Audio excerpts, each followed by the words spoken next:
നമസ്കാരം. BMC news live കൊച്ചിയിലേക്ക് സ്വാഗതം. വാർത്തകൾ വായിക്കുന്നത് അഞ്ജിത പീറ്റർ.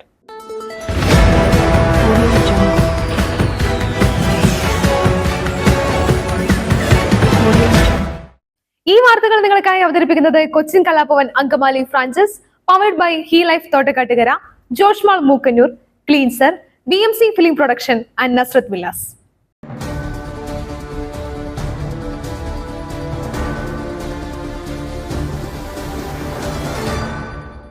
കുഴിമന്തിയിൽ നിന്ന് ഭക്ഷ്യവിഷബാധ, ചികിത്സയിൽ കഴിഞ്ഞിരുന്ന വീട്ടമ്മ മരിച്ചു. പെരിഞ്ഞനത്ത് കുഴിമന്തി കഴിച്ചതിനെ തുടർന്നുണ്ടായ ഭക്ഷ്യവിഷബാധയേറ്റ ചികിത്സയിൽ കഴിഞ്ഞിരുന്ന സ്ത്രീ മരിച്ചു. പെരിഞ്ഞനം പൊന്മാനിക്കുടം സ്വദേശി രായമ്മരക്കാർ വീട്ടിൽ ഹസ്ബുവിന്റെ ഭാര്യ ഉസൈബയാണ് തൃശൂർ മെഡിക്കൽ കോളേജ് ആശുപത്രിയിൽ മരിച്ചത്. പെരിഞ്ഞനം മൂന്നുപെടികയിലെ സെയിന്റ് റെസ്റ്റോറന്റിൽ നിന്നും ഭക്ഷണം കഴിച്ചവർക്കാണ് കഴിഞ്ഞ ശനിയാഴ്ച ഭക്ഷ്യവിഷബാധ ഏറ്റത്. കുഴിമന്തിക്കൊപ്പമുള്ള മയോണൈസിൽ നിന്നാണ് ഭക്ഷ്യവിഷബാധ ഏറ്റത്. ഇന്നലെ രാവിലെ മുതലാണ് പനിയും മറ്റ് ശാരീരിക ബുദ്ധിമുട്ടുകളും ഉണ്ടായതിനെ തുടർന്ന് ഇവർ ചികിത്സ തേടിയത്. ഭക്ഷണം കഴിച്ച 4 പേർക്ക് അസ്വസ്ഥത അനുഭവപ്പെട്ടതിനെ തുടർന്ന് പെരിഞ്ഞനം സാമൂഹികാരോഗ്യ കേന്ദ്രത്തിൽ പ്രവേശിപ്പിച്ചു. ആരോഗ്യസ്ഥിതി മോശമായതിനെ തുടർന്ന് നുസൈബയെ ഇരിഞ്ഞാലക്കുട ജനറൽ ആശുപത്രിയിലേക്കും വൈകിട്ട് തൃശൂർ മെഡിക്കൽ കോളേജ് ആശുപത്രിയിലേക്കും മാറ്റുകയായിരുന്നു. ഇവരുടെ ബന്ധുക്കളായ 3 പേർ ഇപ്പോഴും ചികിത്സയിൽ തുടരുകയാണ്.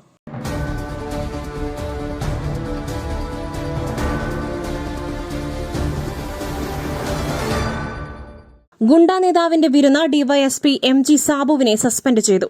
ഗുണ്ടാ നേതാവ് തമ്മനം ഫൈസലിന്റെ വീട്ടിൽ വിരുന്നിന് പങ്കെടുത്ത ആലപ്പുഴ ക്രൈംബ്രാഞ്ച് ഡിവൈഎസ്പി MG സാബുവിനെ സസ്പെൻഡ് ചെയ്തു. ആലുവ ഡിവൈഎസ്പിയുടെ റിപ്പോർട്ടിന്റെ അടിസ്ഥാനത്തിലാണ് സസ്പെൻഷൻ ഉത്തരവിറങ്ങിയത്. സാബുവിന്റേത് ഗുരുതര അച്ചടക്ക ലംഘനമാണെന്ന ഉത്തരവിൽ ചൂണ്ടിക്കാണിക്കുന്നു. പോലീസിന്റെയും സർക്കാരിന്റെയും സൽപ്പേരിന് കളങ്കം വരുത്തിയെന്നും ഉത്തരവിലുണ്ട്. സാബുവിനെ സസ്പെൻഡ് ചെയ്യുവാൻ മുഖ്യമന്ത്രി പിണറായി വിജയൻ നിർദ്ദേശം നൽകിയിരുന്നു. ഈ മാസം 31-ന് വിരമിക്കാനിരിക്കുന്ന ഉദ്യോഗസ്ഥനാണ് സാബു.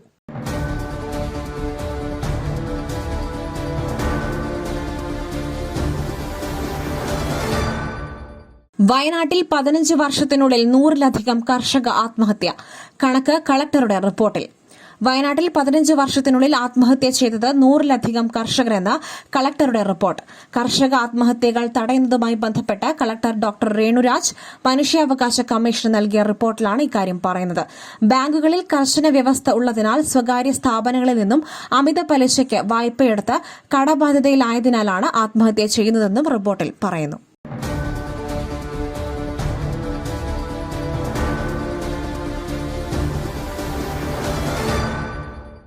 ആംബുലൻസ് എത്താൻ വൈകി അട്ടപ്പാടിയിൽ ചികിത്സ കിട്ടാതെ രോഗി മരിച്ചു. ചികിത്സ വൈകി അട്ടപ്പാടിയിൽ രോഗി മരിച്ചു. അട്ടപ്പാടിയിൽ ICU സംവിധാനമുള്ള ആംബുലൻസിനു വേണ്ടി 4 മണിക്കൂറോളം കാത്തിരുന്ന വയോധികൻ മരിച്ചു. മേലെ ഭൂതയാർ ഊരിലെ ചെല്ലനാണ് മരിച്ചത്.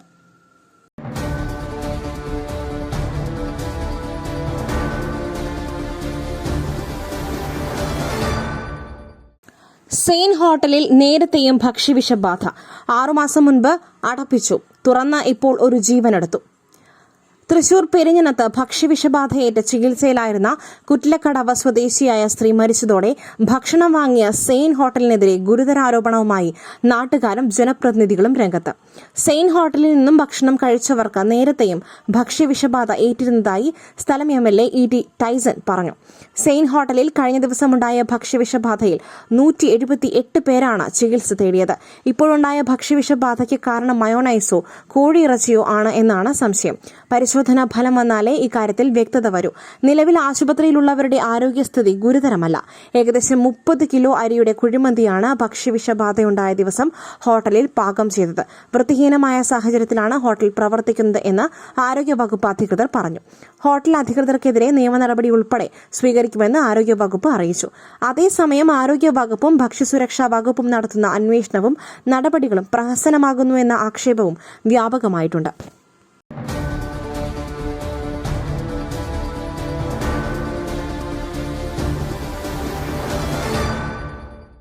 മുതലപ്പുഴയിൽ വീണ്ടും അപകടം. വള്ളം മറിഞ്ഞ് മത്സ്യത്തൊഴിലാളി മരിച്ചു. തിരുവനന്തപുരം മുതലപ്പുഴയിൽ വീണ്ടും അപകടം. പുലിമുട്ടിലേക്ക് വള്ളം ഇടിച്ചു കയറി ഒരാൾ മരിച്ചു. 5 തെങ്ങ് സ്വദേശി എബ്രഹാമാണ് മരിച്ചത്. നേരത്തെ വള്ളം മറിഞ്ഞ് 4 പേർ അപകടത്തിൽപ്പെട്ടിരുന്നു. 5 തെങ്ങ് സ്വദേശികളായ ഇവരെ രക്ഷപ്പെടുത്തിയിരുന്നു. ഗുരുതര പരിക്കുകളോടെ ചിറയൻകീഴ് താലൂക്ക് ആശുപത്രിയിൽ എത്തിച്ചുവെങ്കിലും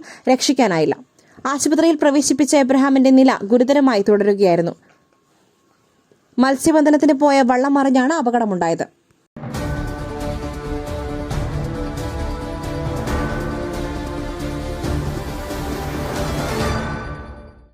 വിവാദങ്ങൾക്കിടയിൽ ഉന്നത പോലീസ് ഉദ്യോഗസ്ഥരുടെ യോഗം വിളിച്ച് മുഖ്യമന്ത്രി പിണറായി വിജയൻ.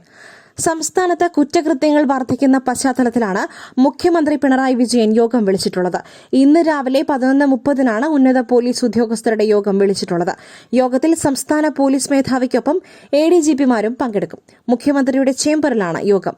സമകാലിക സംഭവങ്ങളും പ്രകൃതി ദുരന്തങ്ങൾ നേരിടാനുള്ള തയ്യാറെടുപ്പുകളും യോഗത്തിൽ ചർച്ചയാകും.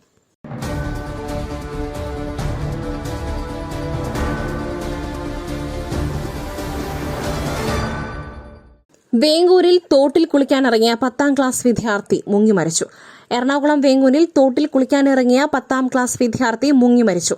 ഐക്കരക്കുടി ഷൈബിന്റെ മകൻ എൽദോസാണ് മരിച്ചത്. കണിച്ചാട്ടുപാറ തോട്ടിൽ കുളിക്കുന്നതിനിടെയാണ് അപകടമുണ്ടായത്. ഇന്നലെ വൈകിട്ട് 7-നാണ് സംഭവം. മൃതദേഹം കോതമംഗലത്തെ സ്വകാര്യ ആശുപത്രി മോർച്ചറിയിലേക്ക് മാറ്റി.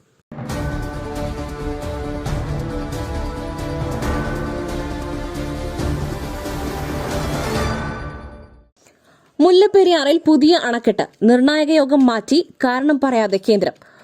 മുല്ലപ്പെരിയാറിൽ പുതിയ അണക്കെട്ട് നിർമ്മിക്കാനുള്ള പരിസ്ഥിതി ആഘാത പഠനവുമായി ബന്ധപ്പെട്ട നിർണായക യോഗം മാറ്റി. ഡൽഹിയിൽ കേന്ദ്ര പരിസ്ഥിതി മന്ത്രാലയം വിളിച്ച യോഗമാണ് മാറ്റിയത്. ഇതിന്റെ കാരണം കേന്ദ്ര സർക്കാർ വ്യക്തമാക്കിയിട്ടില്ല. മുല്ലപ്പെരിയാറിൽ പുതിയ അണക്കെട്ട് നിർമ്മിക്കാനുള്ള കേരളത്തിന്റെ നീക്കത്തിനെതിരെ തമിഴ്നാട് ശക്തമായ പ്രതിഷേധം ഉയർത്തുന്നതിനിടെയാണ് യോഗം തീരുമാനിച്ചത്.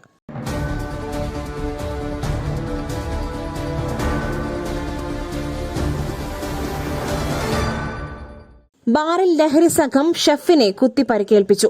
തിരുവനന്തപുരം വിഴിഞ്ഞം മുക്കോല ബാറിൽ ലഹരി സംഘം യുവാവിനെ കുത്തി പരിക്കേൽപ്പിച്ചു. മണലി സ്വദേശിയും ബാറിലെ ഷെഫുമായ ഷിബുവിനാണ് കുത്തേറ്റത്. ബാറിലെ ബഹളം ചോദ്യം ചെയ്തതിനെ തുടർന്നാണ് അക്രമികൾ കുത്തി പരിക്കേൽപ്പിച്ചത്. സംഭവത്തിൽ ഒരാളെ പോലീസ് കസ്റ്റഡിയിലെടുത്തു.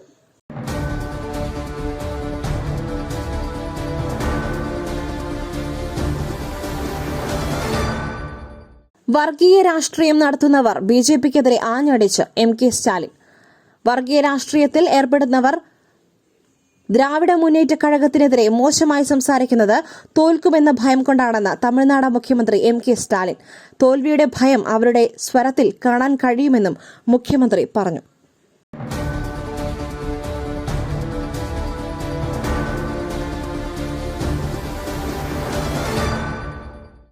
സ്വർണ്ണവില വീണ്ടും കൂടുന്നു. ഇന്ന് 160 രൂപയുടെ വർധനവ്.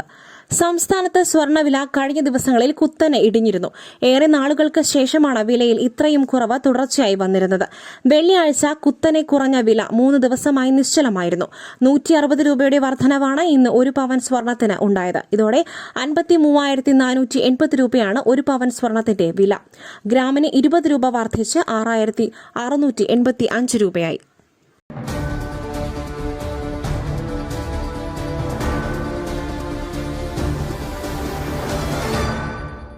മറ്റൊരു വാർത്തയുമായി കണ്ടുമുട്ടുന്നതുവരെ നന്ദി, നമസ്കാരം.